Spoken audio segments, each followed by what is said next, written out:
Hi everybody, I'm Gabriel Barbosa. I'm super excited to be presenting this new episode of B2B Insiders. This is our second episode with international guests for the Brazilian audience. Me and David, we are here both today with Andrei and Vlad from Full Funnel and Trenches. Both of them, at least for me, are world experts in ABM. That's the source of content that I go to when I think of ABM, when I'm looking for more information on ABM. Their Trenches community on Slack is incredible. They are super, receptive and easy to get access to in that community.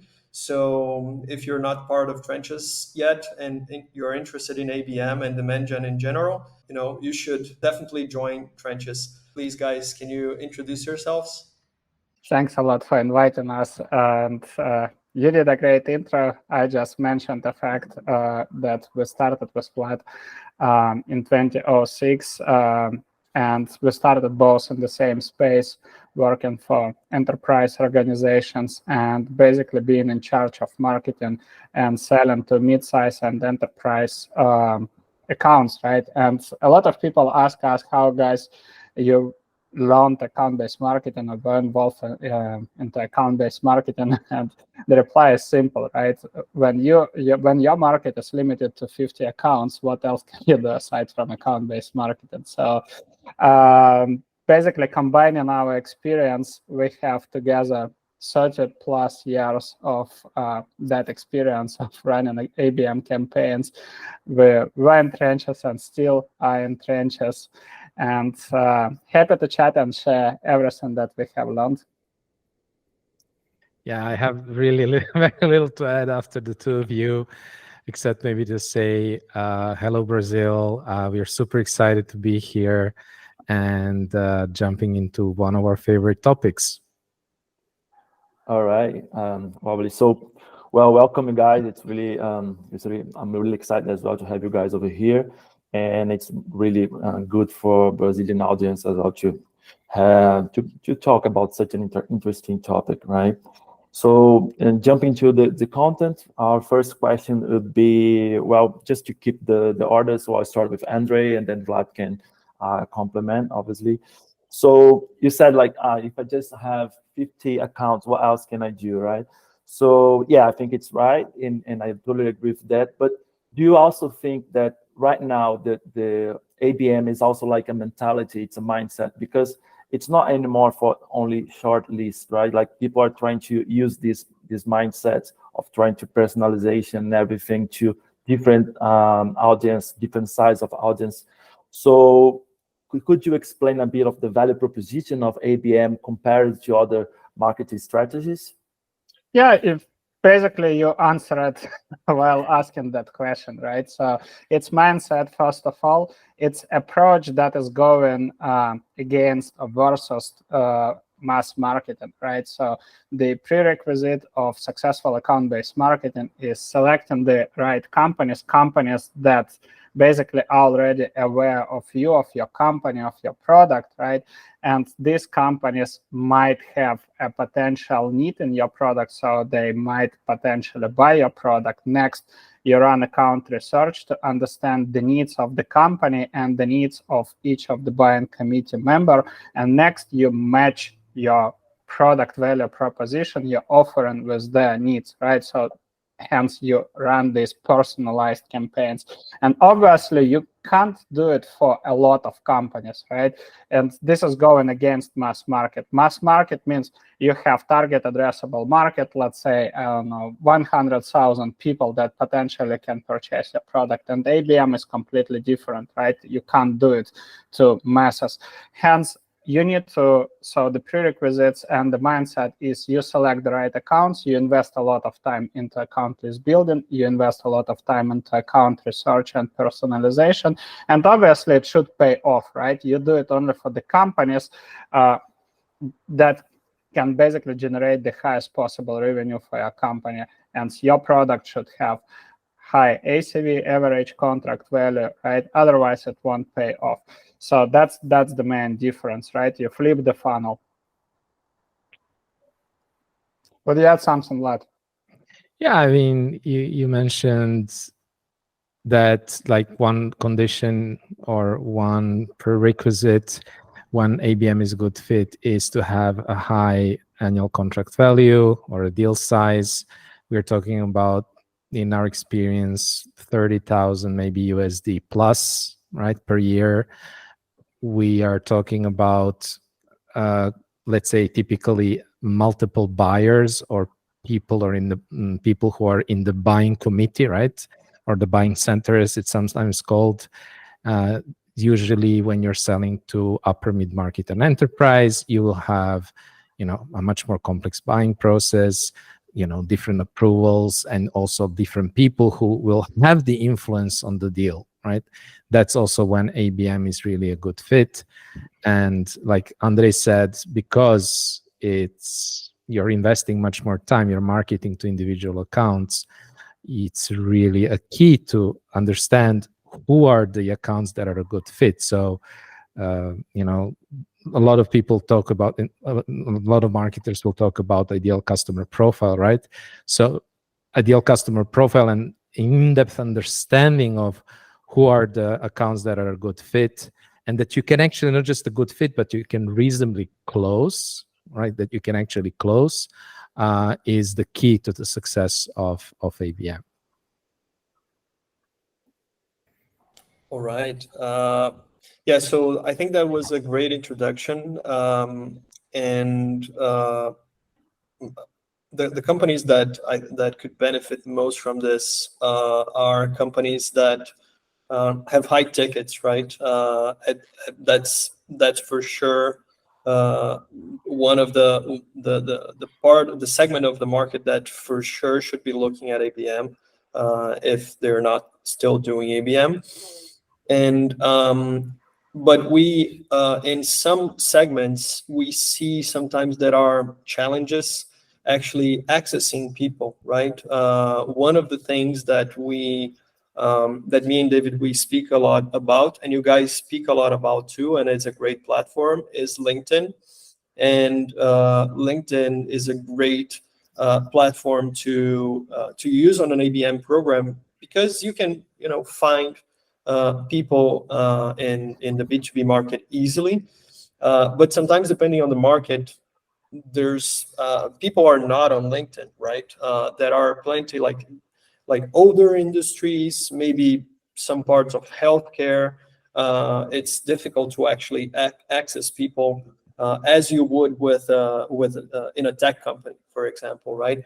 Have you guys faced a challenge like that? What like a challenge of actually being able to access people digitally? We face it all the time. I would be honest. I think we can share with you a few ideas. I would share the general principle and my thoughts about it, and I would love also Vlad to share one practical case study from HVAC industry, which is probably the best explanation, the best answer to your question. But first of all, let me cover the first part of your question. A lot of people, especially a lot of B2B marketers, make a huge mistake assuming that LinkedIn is a silver bullet. So, hey, so LinkedIn is a platform where all B2B buyers are hanging out. That's not correct. And as you said, so especially in the, let's say, old-fashioned or conservative industries, you simply won't be able to find these people, right? Imagine you are selling to HVAC engineers. Imagine you are selling to product engineers who are working at factories, right? And imagine you are selling to also to, let's say, product developers, right, that are not active on LinkedIn. So in healthcare, you are selling to senior, let's say, chief medical officer, whoever, right, chief financial officer. These people are not active on LinkedIn, and the reality is that a lot of companies operate outside of LinkedIn. Sometimes they miss the fact that they can find these people in Sales Navigator. But what if you look at the profile and you can't find anything? There is like empty about section, there is no activity, etc. Right? So the fact that person has profile, that doesn't mean that this person is active there. I also have a Facebook profile and Reddit profile, but if you'll send me anything there, I doubt that I will ever reply. So that's the point, right? So to give you an idea, LinkedIn is, Vlad already mentioned this, you need to understand your ideal customer profile. You need to understand what channels your buyers are using, not only to purchase your products, but also to gather professional information, right? Where they basically, to what places they're visiting for personal education or entertainment, right? Professional entertainment, let's call it that way. So these are the most important parts. Quite often you can find niche associations or communities. So for example, one of our clients selling to logistics companies, right? Again, so logistics managers are not active on LinkedIn, right? But there is an active niche association. Another company is selling to healthcare organizations in the United States. And the number one, let's say, channel for them is the, like, I forgot the name. It's like kind of American Healthcare Association, something like this. And basically they have all these medical officers, chief medical officers, the part of that organization, and they were sponsoring that community. We did a lot of let's say co-marketing activities with that community, and that was the only one channel, right? So that's the first one. The second one, quite often you won't find even communities for these people, right? So I just gave you one example. So another way could be field events or one-on-one events or one-on-one workshops with these people, and you can basically you can generate this by sending, for example, personalized direct mails, right? Or arranging these personalized field events and inviting these people. So you need to think out of the box and don't limit yourself to LinkedIn. And I think Vlad has really a great story to share about it. Yeah, I think that the story about the, what is it, HVAC sector, which is essentially engineering managers, product managers inside of these companies that are not very active on LinkedIn. We had another one where we had to reach to construction, like managers who are actually on site, on the building site and in the car, and they're more on WhatsApp than they're ever on any social media, right? So what can you do? Well, there are a couple of things you can do. Andrei mentioned already associations. I would just say in general, when you think about channels, like people are channels too, right? So associations, but also people who are influencing them, people who they follow. So for example, in another case, what we did is we looked at where are the concentration of these companies in the local cities, and in those local cities, trying to find micro influencers. So people from that industry who are known, maybe not known nationwide, but known in that local community, in that local city. Then you can organize, let's say, a breakfast meeting or a lunch meeting, especially when there is very often, like in these industries, there's some concentration even geographically. Maybe, you know, you have a lot of companies in one area, then you organize it over there, and then you make it even easier with a nice breakfast or something. And with that guest, you can get them actually to come because they are, you know, they're interested to hear what this person that they trust has to say, for example. Or just also, I believe that actually conservative industries, that can actually be an opportunity. And the reason why I say it is that I remember once I was taken by my client to visit there. So they were selling into food industry, into the manufacturing companies. And they actually took me to a visit of one of their customers. And their customers spend almost the whole day. Like they spend like half a day. So my client was selling software to the manufacturing industry. And so there was another manufacturer who came to visit his client. So his client opened up his door. The CEO and the CIO, the chief information officer, they spent half a day, you know, guiding our prospect basically through the factory and showing how we install the system, how they do things, etc. And I took the CEO on the side and I said, like, why are you doing this, right? You're a businessman, obviously super busy. You know, in factories, always some fire to put out, always something to do, orders that are being late, whatnot, right? And he said, you know what? It's really lonely. Like in these industries that don't have these channels, that don't have these things, are actually quite lonely, and they want to connect to their peers. So it can be an opportunity. So when you organize let's say, this local meetup, or maybe you organize, in the case of the HVAC industry, we collaborate with the association to organize kind of a market research industry report where we spoke to a lot of people and from the industry about their challenges, how they're dealing with stuff. Why was this so interesting? Because nobody is speaking about that. There is no niche media. There is no activity on social media. So, and they are hungry to learn about this. They want to know how their peers are dealing with that. So actually, it can be an opportunity. Now, it could also mean to reach to those people that you have to pick up the phone. I remember I mentioned this example from the construction industry where the site manager or the project manager, they're just on the building site or driving in a car. Well, we had sent them an email, and we had sent them a LinkedIn message, and of course they ignored it. So at the end, an SDR had to pick up the phone. But this was not anymore the cold call, because we were inviting them to participate in this report, etc. And you know what they were telling us? They said, "Oh, thank you so much for calling me, because I saw this, I wanted to do it, but it just came and I was busy and I had to run, etc. So thank you very much for calling and following up. Let's do this." So also don't forget those non-digital picking up the phone and calling. Sometimes it works really well, especially in these kind of industries. And I would add 5 cents about the opportunity. You're absolutely right, because a lot of marketers think about account-based marketing in terms of programmatic ads plus automated cadence of emails. So that maybe some make extra step and send branded swag, like direct mail swag, right? Which is full of corporate stuff, cookies, right? And not personalized proposal. So because they want to automate everything, obviously, right? So connect Salesforce to Sendoza or whatever, right? And send it, because it's a part of cadence. And then if you step out of that box and apply the advice or unconventional tactics, right, or playbooks that we just shared, that becomes a fantastic opportunity simply because nobody else is doing it. And lots of people, right, especially in these conservative markets, you'll rarely see companies that are doing good marketing, right marketing. So for you, it's a fantastic opportunity to stand out, differentiate yourself, connect with your target buyers, right, and grow your business. Yeah, no, that's great. And then I had a lot of things coming in my mind while you guys are talking, and I think this because we are actually talking before, like, because it's a mindset, right? So when you understand that you have like a clear objective, it's like I need to reach my audience. You do not need to get attached to any specific social media in a LinkedIn. And so right now, for a lot of people, as you said, Andrei, LinkedIn is a silver bullet.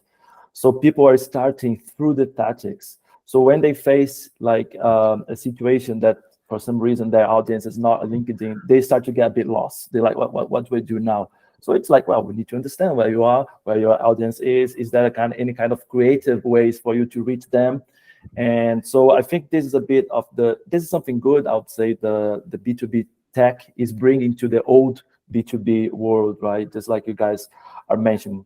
And for this kind of strategy to work it out, sometimes they say the sales cycle is quite long. So it needs alignment between the marketing and sales. So they need to think together as a one strategy.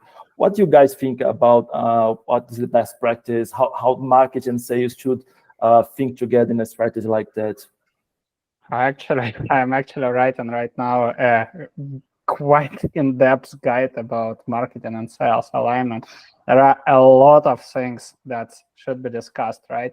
On the surface, even if you log in right now to LinkedIn and search content for marketing and sales alignment, you'll see a basic advice, which is all about, hey, you need to have common goals, you need to be aligned on ICP, and so you need to have common metrics, etc. You need to operate together, which is absolutely true. But this is just a tiny part of a bigger problem, right? So first of all, there are several things that you need to keep in mind. First, you need to have a fundamental alignment, right? Or what we call go-to-market strategy alignment. That indeed includes the goals, right? The priority verticals and markets that we are going to target, our key priorities, what exactly we want to achieve, right? And how we can achieve it. Now, what are the challenges and bottlenecks we are currently facing? And everybody needs to be frank. Everybody needs to openly talk about this, right? Because if there are challenges and that actually prevent us to achieve the goals, and then we create a bunch of tactics, fantastic marketing plan, it will never fly, right? If we want to solve these challenges. So everybody needs to accept it. There are, like, if you have this honest conversation, quite often you'll hear, from sales, hey, so we are not closing deals because we are losing on brand level, right? So our prospects select our competitors.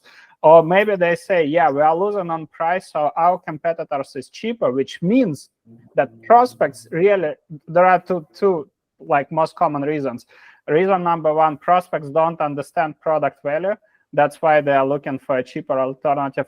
Or you have a real problem with your ideal customer profile. You are attracting wrong prospects, right? That can't afford your product. So lots of these things, and everybody should accept it, right? Because your marketing program also should include all of these things, right? Next, alignment on the marketing role in the organization, because we can talk a lot about alignment, but if everybody in the organization thinks that marketing is a sales order taking function or marketing is a lead gen function, then this marketing is doomed, right? So then marketing would be doing all the obsolete and wrong tactics, gated content, sending this so-called MQLs to sales, right? And then saying, hey, we generated 25,000 MQLs, fantastic, huge win. Then how many opportunities, or how many wins we had, right? Oh yeah, we've just closed 2 accounts. So a lot of these things, right? You need to be aligned. Then alignment, ideal customer profile, Vlad mentioned this. And this is not just the list of firmographics criteria, it's also the buying committee, it's technographic, right? It's the tier segmentation, because not all accounts were created equal. It's account qualification and disqualification. So what makes account a great fit and disqualification, rarely everybody talks about this, right? What are the signs of account, even if it fits our firmographic, right? What are other signs that will tell us that this account will never buy from us? So that's point for account disqualification. And lastly, the most important part, the buyer journey. How these buyers are actually buying, what is triggering their buying process. And also, that the same, like the most common advice, lots of buyers are not actively buying, right? If you'll, even if we refer back to the classic book by Chad Holmes, The Ultimate Sales Machine, right? He mentioned that 97% of buyers at any given B2B market are not actively buying. Hence, the point is we need to understand what can attract their attention, right? It all starts from the awareness stage, right? Not even the buying process, but what can trigger their attention, what they might be, what they would like to learn, right? What are their interests, how we can attract their attention with our content or our marketing activities. That's important, and everybody needs to accept it. A lot of companies assume, right, that the buying process is linear. So buyer comes to LinkedIn, sees the ad, clicks the ad, then gets, like Vlad described it in the post, right, gets 5 email sequence, and then buys the, takes a credit card from the wallet and pays 100K for the product, right? And everybody is happy, so we have a fantastic marketing and sales funnel. It would be great, right? For like that. Yeah. It would be amazing. Unfortunately, it's not. Yeah. In the reality, it looks very different. So I just mentioned the fundamental alignment, but aside from fundamental alignment, there is executional alignment. And executional alignment, which means now, okay, so on the paper we are aligned, but what's next, right? How we bring this alignment to life. And this is where both teams start working together, right? how we are selecting the accounts, how we are sharing updates about what's happening in these accounts, so-called account insights, right? How marketing can help sales to generate more opportunities or accelerate existing opportunities. Exact steps, right? Engaging with the buying committee, preparing specific content, like running one-on-one events, whatever it is, right? How exactly marketing is going to help, who is tracking intent and engagement data, and who is sharing this data, who is in charge of storing this data, processing and qualifying. So a lot of these things, right? This regular pipeline and sync review meetings where everybody sharing these updates. So this is the executional alignment where both teams actually work on execution. This is really, really important, including the cadence of regular synchronization and review meetings, right? So that's my part. I believe Vlad would add something as well. Yeah, you really nailed it. The only thing that they can add to the discussion, I would say, like when you look at the reality of B2B marketing companies, when we get invited, what's very often the case is that you have these silos, right? You have the silos because of many different reasons, but also because of the way that marketing was done, right? And for example, like Andrei mentioned, maybe it was focused on generating MQLs. So you had 20K MQLs that never converted to sales. What happens is that there is also a bit of a disillusionment with marketing, right? So sales simply stops expecting marketing to deliver the actual right in the market, sales qualified opportunities, and either simply starts ignoring maybe the leads that they're sending, or simply starts treating them as a kind of an arts and crafts department, right? So, okay, can you make this presentation? Can you help me prepare the booth? Doing some random awareness activities without actually impacting the revenue. Like that's the reality in a lot of cases. And the organizations have to figure out, okay, how do we go from there, from this actually relationship that has been damaged? Like, how do you go to an actual collaboration that Andrei describes? And it's not easy, right? There is a lot of change management that needs to be done. There is a lot of you need to also find a way to prove also to sales, because at the end, what sales believes, whatever you say to them, whatever your intentions are, at the end they will only believe when they see the proof. It's just normal. I mean, you have been like, I've been selling this product for the last whatever X years. How many have you sold? So you come here to tell me, right? So there is a lot of that, right? And so one of the practices, just wanted to share a kind of a practical tip there as well. One way that we found that works well to start implementing that change is to start from a quote unquote change agent. And what I mean by that is to create a kind of a small pilot team where you are all the buy-in that you would need is to get one, as for example, sales development rep, maybe, right? One SDR to work together with you part-time during a pilot, maybe 3 months, 1 quarter, to implement a new way of working, which is much more aligned, where you have focus, where you can start actually showing the benefits of this collaboration, how it could look like. Okay, suddenly they may open much more doors, have many more conversations, have much more insights, right? Having obviously also the right type of content that they can use to influence the buyers in the buying, in the target accounts, et cetera, et cetera. Now, this is the language that sales and the rest of the organization will understand when they start seeing that it's working, it's getting the right conversation started, it's engaging the right target accounts, and eventually also leading to qualified sales opportunities and revenue.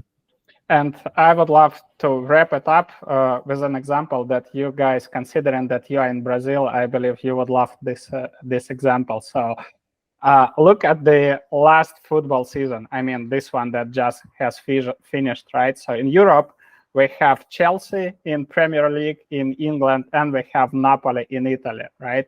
So now look at the facts. Before this season, Chelsea changed the coach. And actually, during the season, they changed 2 coaches, right? They invested 600 million to buy new players for the team, right? Super expensive transfers. Now, look at Napoli. The same coach like almost zero invested into transfers of new players. They bring some tactic, so they just make some, let's say they invited few players to strengthen some few positions. The total squad value is 10 times lower than Chelsea squad. Now look at the results. Napoli won the championship in Italy the first time for the last 33 years, and Chelsea had the worst result in its history, ending up on the 12th place. Why? Because in Chelsea, everybody operated as a standalone player, right? So they didn't care. Forwards, they, like, for example, they purchased a new winger, right, from Ukraine. The guy came and he's playing a lot. He's not taking care about his partners, right? All he wants to do is making sure that journalists and video recorders just record his dribbling, etc., because he wants to put that on his TikTok and Instagram, right? Another guy, Havertz, he played really well just to make sure that after this season he will be transferred to Real Madrid, right? So his career expectations, and and that's the comedy. So defenders, midfielders, and forwarders, they were looking like as separate lines on the field, while in Napoli, where the total value of the squad is way lower, right? They operated as a fantastic team with midfielders from Georgia, from Slovakia, from Poland, right? Not like football countries, not the strongest football countries, right? But they played really well. Hence, my point is a lot of companies think that it's enough to purchase an expensive ABM stack, right? Hey, I have this money, I would buy the latest version of Terminus, demand base, etc. Hey, I would hire this experienced, salesperson and this experienced marketer, so that would drive my results drastically, right? And there are teams that just do the right things, that operate as one team. Everybody attacks, everybody defends, everybody has alignment meeting where they talk how to improve the game, right? How in marketing and sales, how to review and refine their campaigns, right? And ultimately win. So that's the best example that I could give you. Yeah, so just to complement and to keep into the football analogy, I think it's and it's a league, right? It's a really long championship. So you need to have, it's like a sales cycle, it's really long.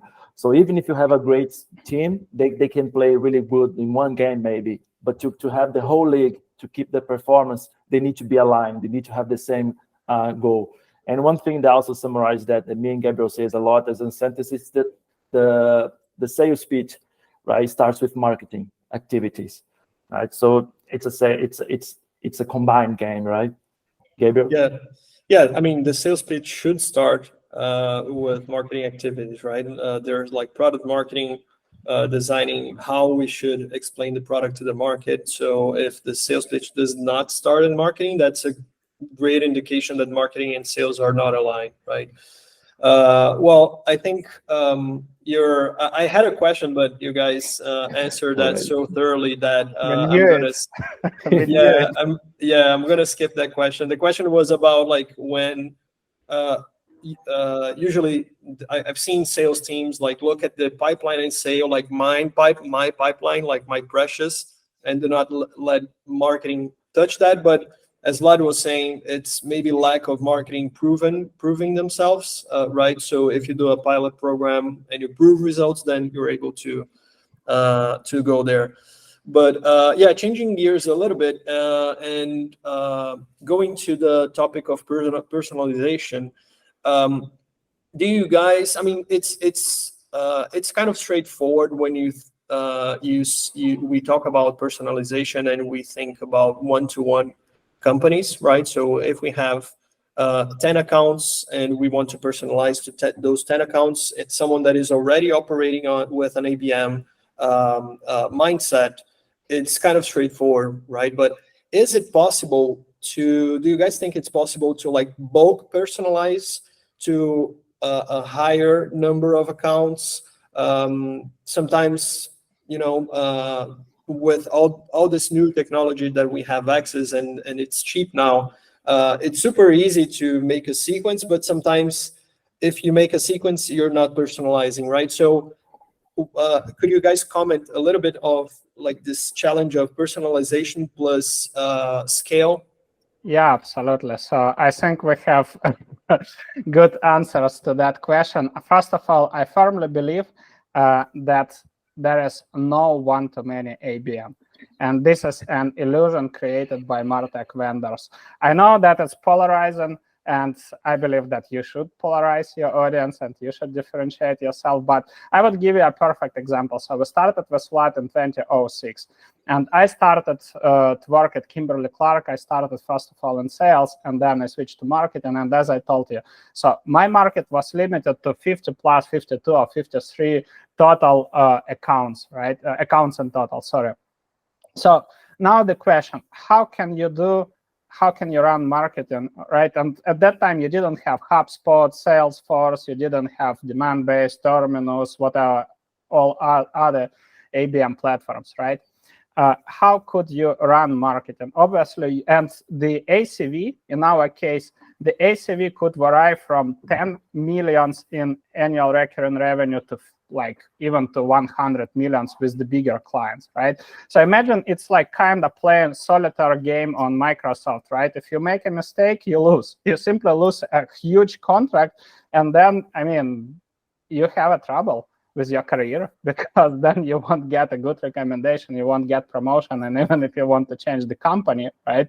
Well, everybody knows everybody in that space. So that's the first problem.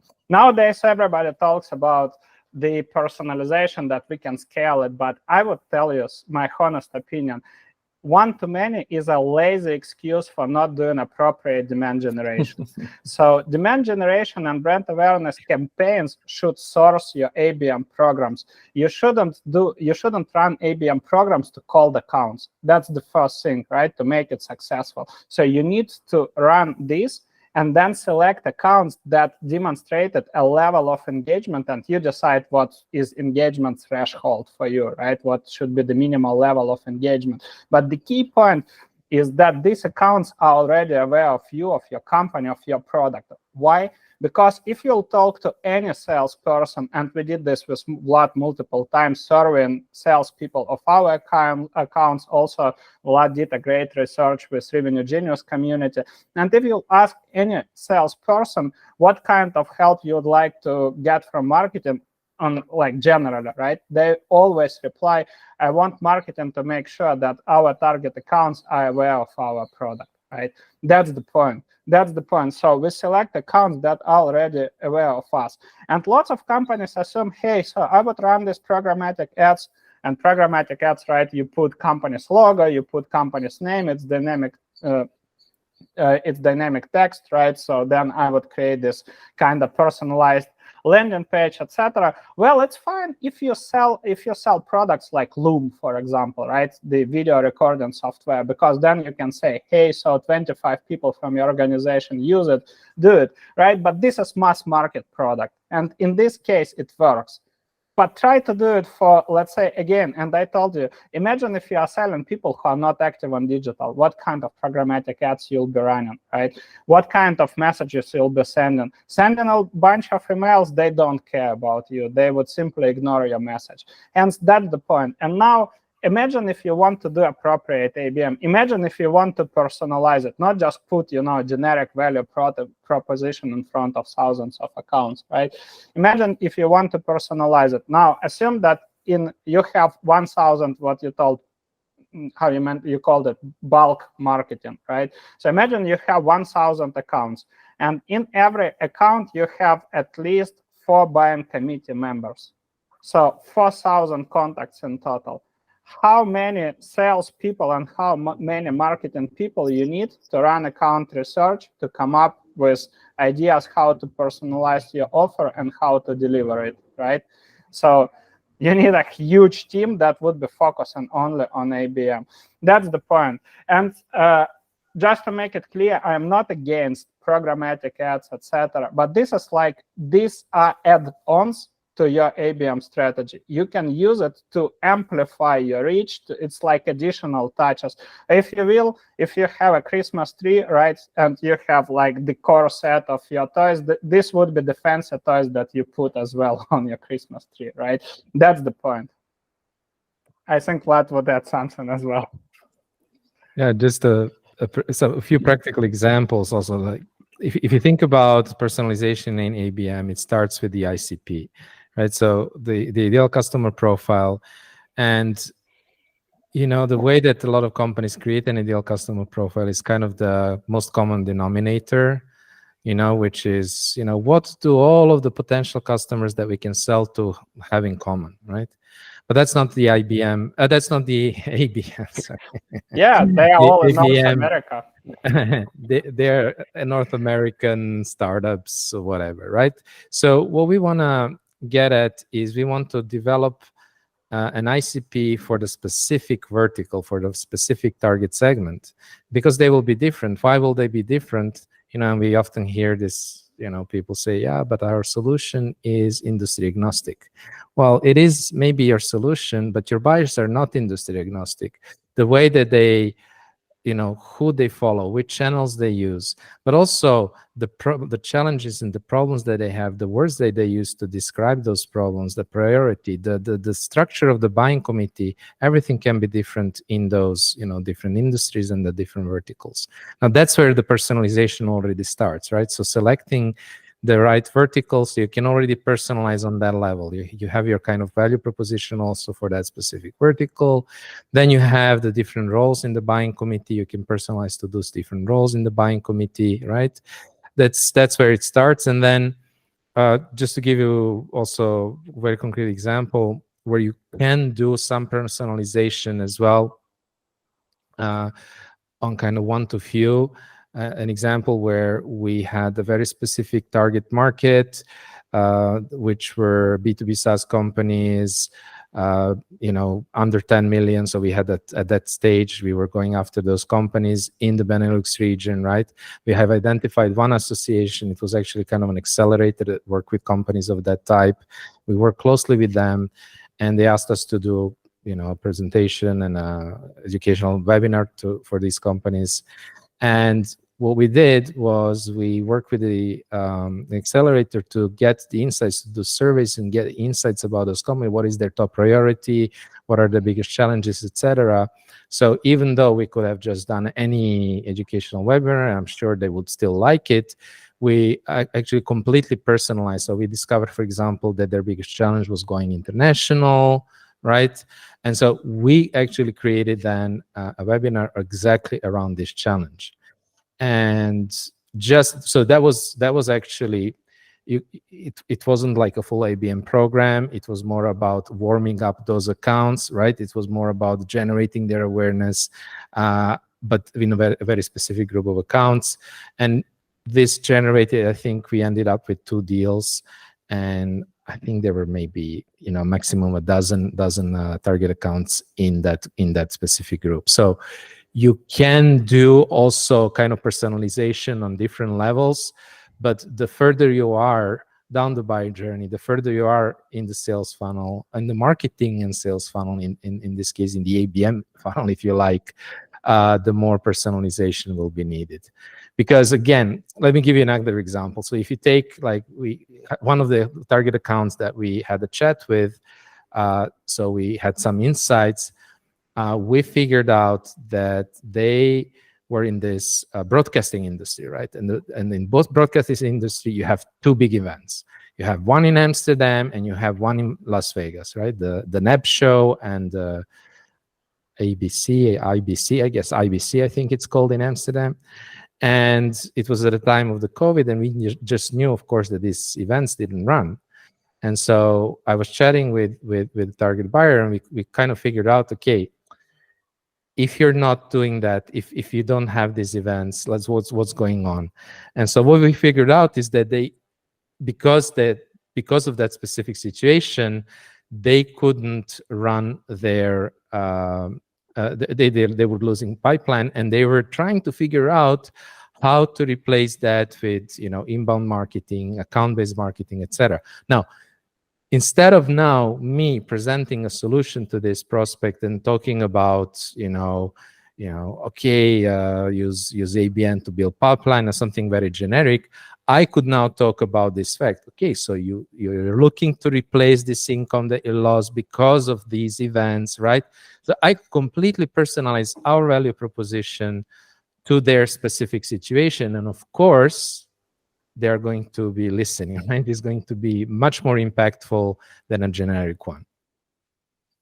That's great insights. Like you need to personalize it, not only the audience, but also the pain points, and then everything needs to be really specific. And well, ABM it needs to pay off.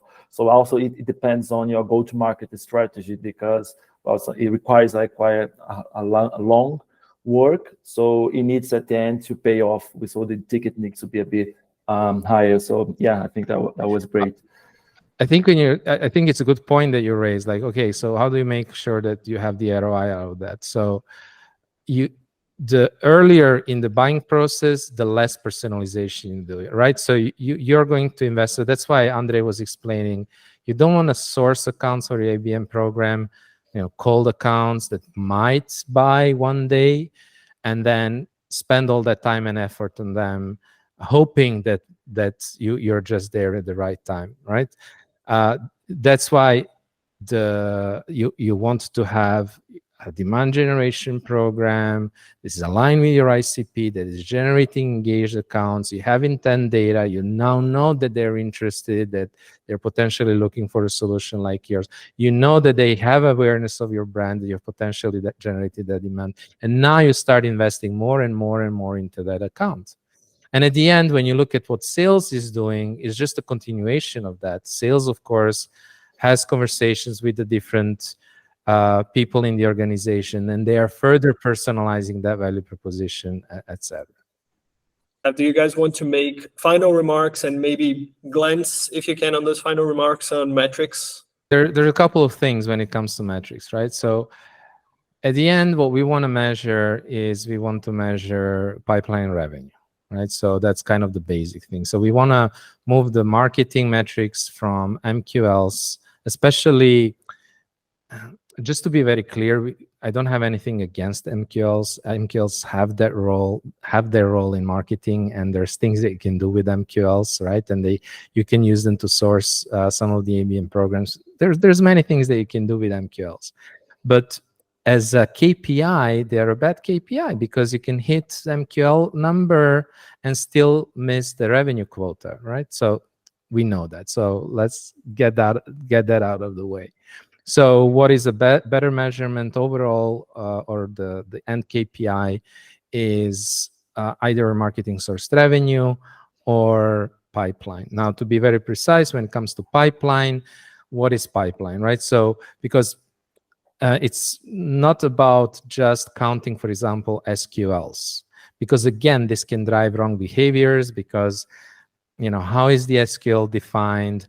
Maybe we can drive a lot of SQLs that are not a good fit, right? That we can't really close, all of these things. So instead of measuring SQLs, you measure the pipeline.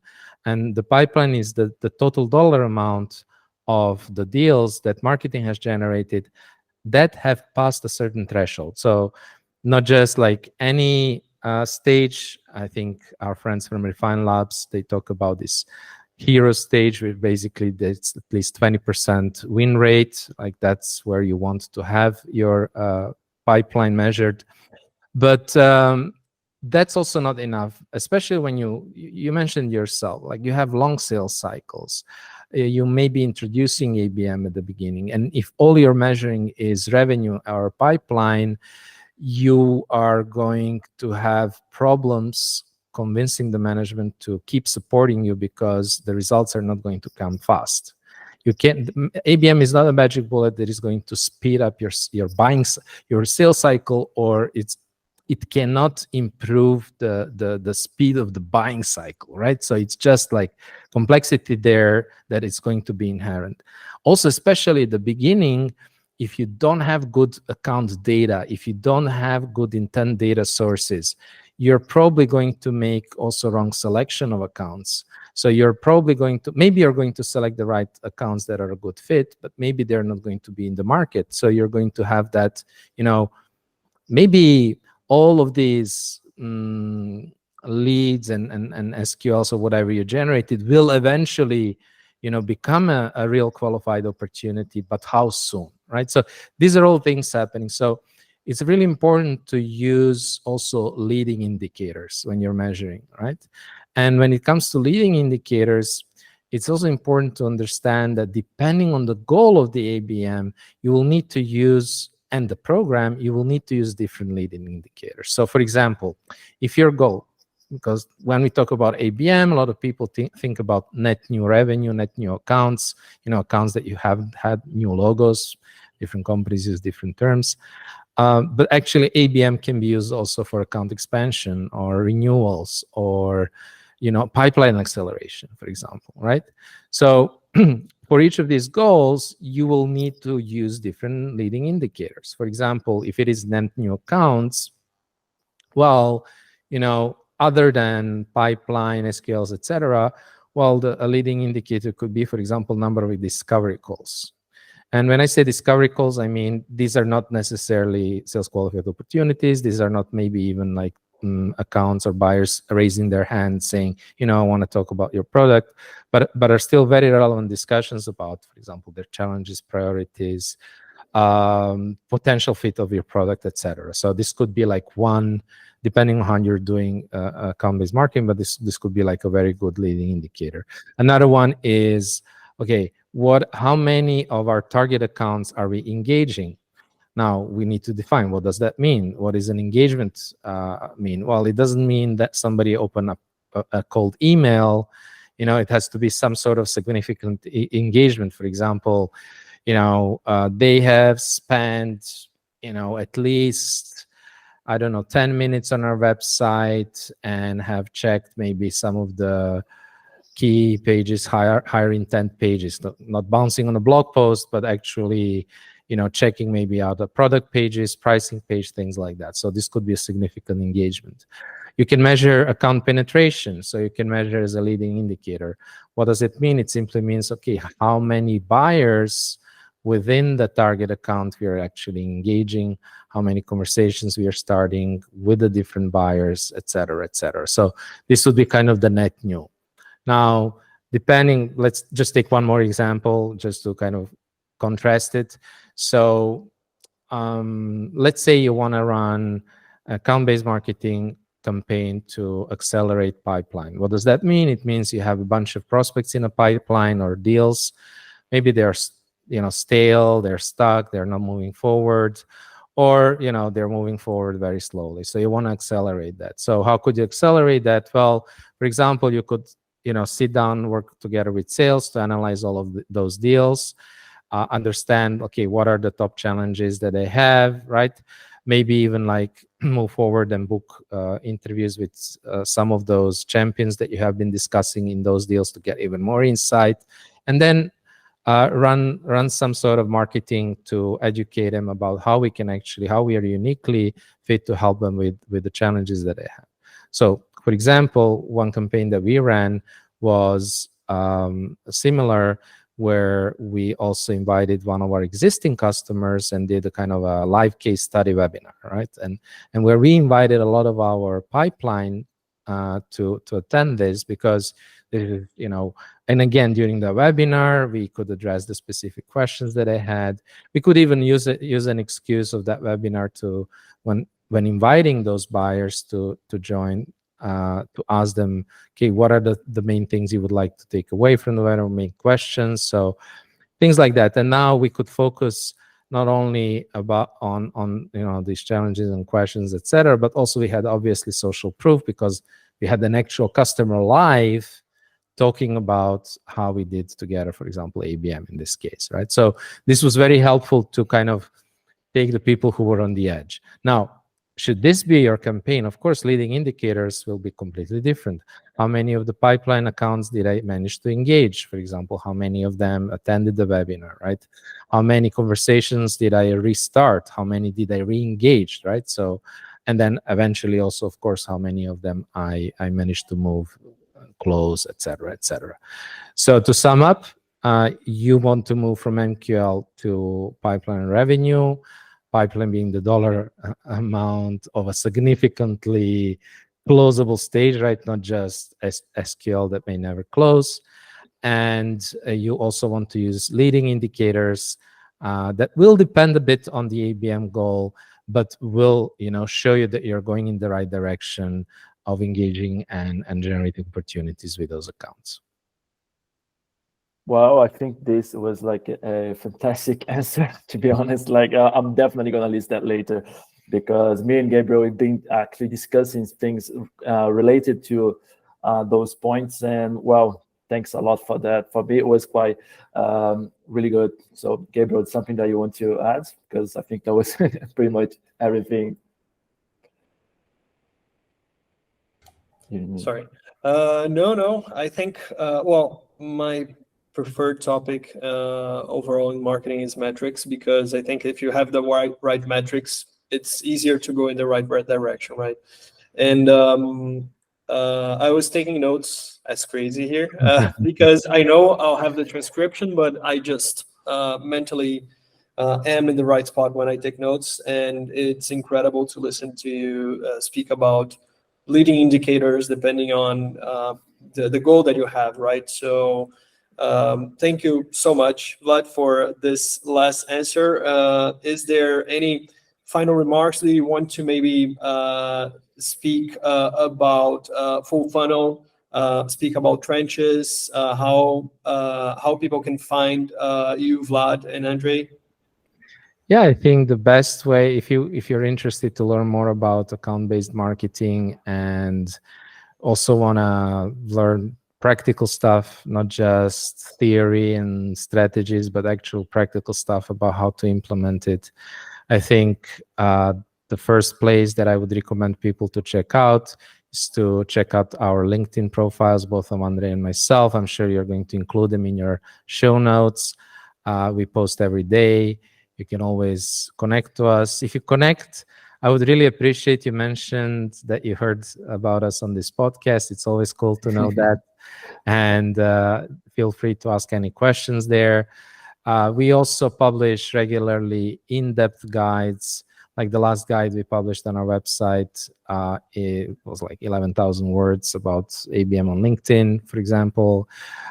Andrei is now working on a sales and marketing alignment guide. So we publish regularly in-depth content where we don't pull back. Like we really very transparently share the full framework, all the details, examples, and everything.